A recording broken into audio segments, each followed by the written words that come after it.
Hello guys, I'm Andrew from Seoul Law Group and we are an English-speaking law firm based in Seoul, South Korea.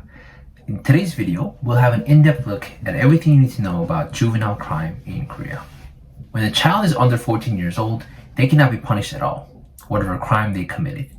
This is why children under 14 years, international age, are called criminal minors.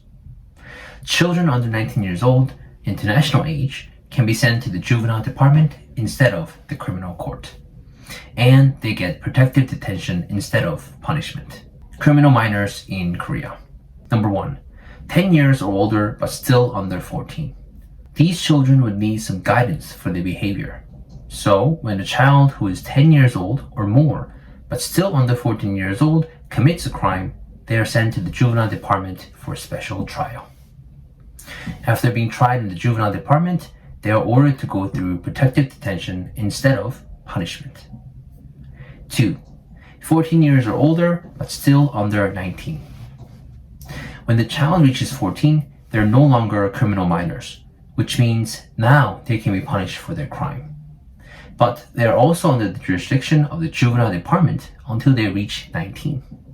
So, when a child who is 14 years old or more, but still under 19 years old, commits a crime, they can be sent to the criminal court as a defendant, while they can also be sent to the Juvenile Department.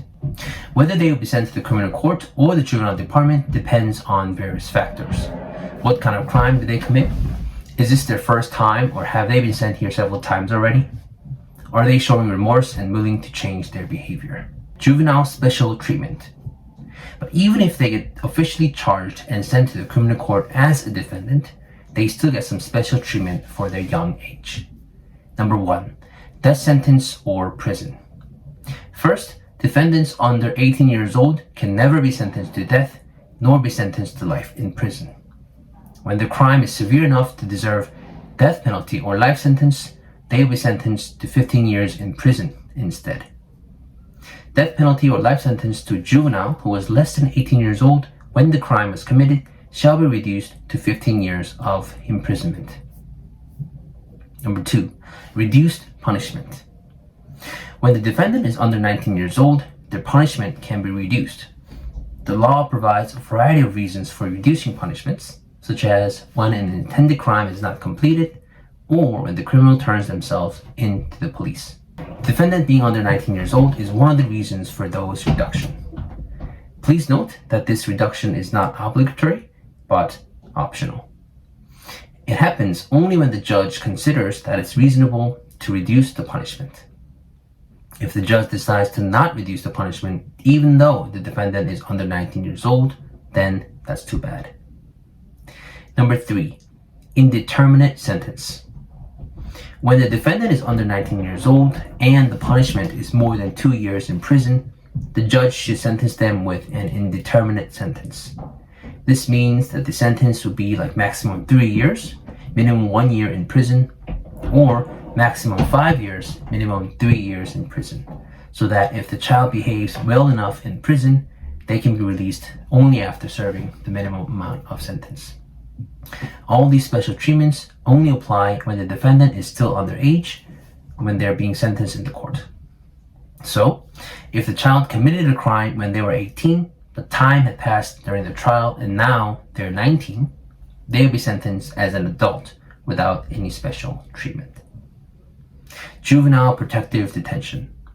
There are 10 different kinds of protective detention. Custody of guardian.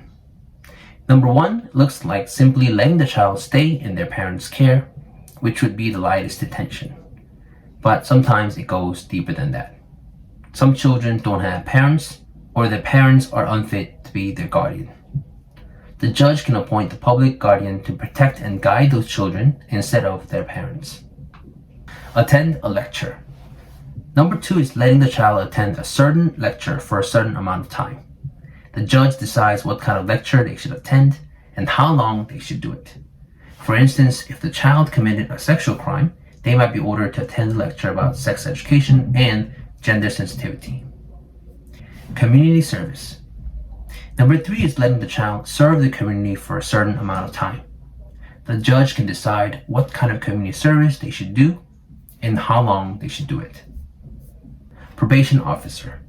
Numbers 4 and 5 are about the probation officer, which allows the child to live their normal life while still being guided and supervised by the professional officer.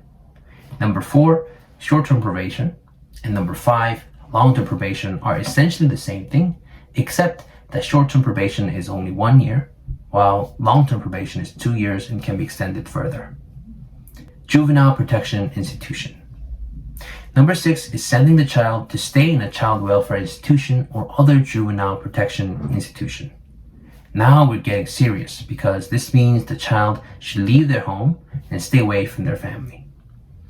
The difference between number 6 and 8 through 10 is that number 6 is for private institutions, while number 8 through 10 is for public institutions.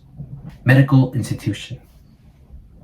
Number 7 is sending the child to stay in a hospital or other medical institution. This happens when the child is suffering from mental illness or they need medical attention from doing drugs or other illicit substances. Juvenile reformatory.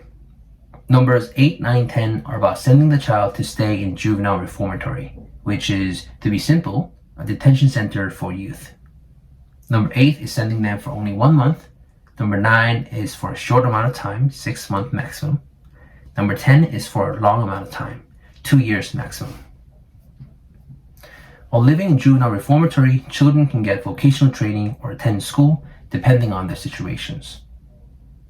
All these protective detentions are not intended to be punishment, but education for children to help them get better.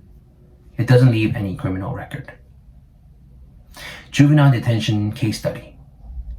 Let us introduce another successful case of sole law group related to this matter. Our client was a 15-year-old boy who committed sexual crime, and he was sent to criminal court as a defendant. Worst of all, he was detained and had to stay in a detention center for months away from home. He missed his parents very badly and spent many nights crying behind the bars. SLG lawyer argued that our client was too young and didn't know what he was doing, and therefore he should be sent to the Juvenile Department. The judge accepted our arguments and sent the boy to the Juvenile Department, which allowed him to go back to his home. In the end, he was ordered to attend lectures, participate in community service, and get long-term probation. But the boy and his parents were still grateful as long as they could live together. Well, I hope this video was useful for you. If you have any questions or concerns about juvenile crime in Korea, let us know in the comment section below, and you can find more information on solelawgroup.com. Don't forget to like, subscribe to our channel, and turn on that notification bell for more Korean law videos, and we hope to see you next time. Bye-bye.